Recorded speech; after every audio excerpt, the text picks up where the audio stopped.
ଏକ ଦୁଇ ଭଲ ପିଲା ମୁଇଁ। ଦୁଇ ଏକ ତିନି ଦୁଇ ଏକ ତିନି ପିମ୍ପୁଡ଼ି ଖାଏ ଚିନି। ପିମ୍ପୁଡ଼ି ଖାଏ ଚିନି।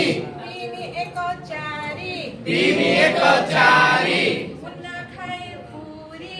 ମୁନା ଖାଏ ପୁରୀ। ଚାରି ଏକ ପାଞ୍ଚ ଚାରି ଏକ ପାଞ୍ଚ ହାତୀ କରେ ନାଚ। ହାତୀ କରେ ନାଚ। ପାଞ୍ଚ ଏକ ଛଅ ପାଞ୍ଚ ଏକ ଛଅ ଖରା ଦିନେ ପାଣି ପିଅ। ଖରା ଦିନେ ପାଣି ପିଅ। ଛଅ ଏକ ସାତ ଛଅ ଏକ ସାତ ସଫା ରଖ ଗୋଡ଼ ହାତ। ସଫା ରଖ ଗୋଡ଼ ହାତ।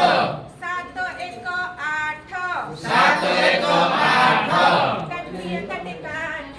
କାଠିରେ କାଟି କାଠ।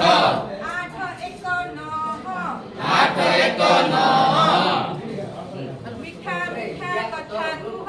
ମିଠା ମିଠା କଥା କୁହ। ନଅ ଏକ ଦଶ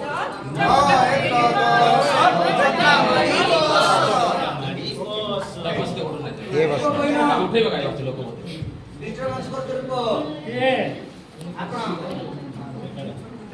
ମୁଁ ସର୍ବ କରିବା ଲୋକ ମତେ କିଏ କହିବ? স্যার আমি স্বাভাবিক সংখ্যা নিয়েছু ষষ্ঠ শ্রেণীর পাঠ্যদান পাঠ্য উপাদান শিক্ষণ প্রণালী ইউডিএল বিভিন্ন মাধ্যম হচ্ছে প্রতিনিধিত্ব উপস্থাপনা কার্যরে নিয়োজিত অভিব্যক্তি। তো প্রথমে নিচে স্বাভাবিক সংখ্যা পাঠ্য উপাদান শিক্ষণ প্রণালী হচ্ছে স্পষ্ট সূচনা দেবে আমি কোণ পড়াইবু পিলামানকু সেইটা হচ্ছে স্বাভাবিক। তারপরে প্রসঙ্গর নামটি কলাপটারে লিখবে শির নামটি উপযুক্ত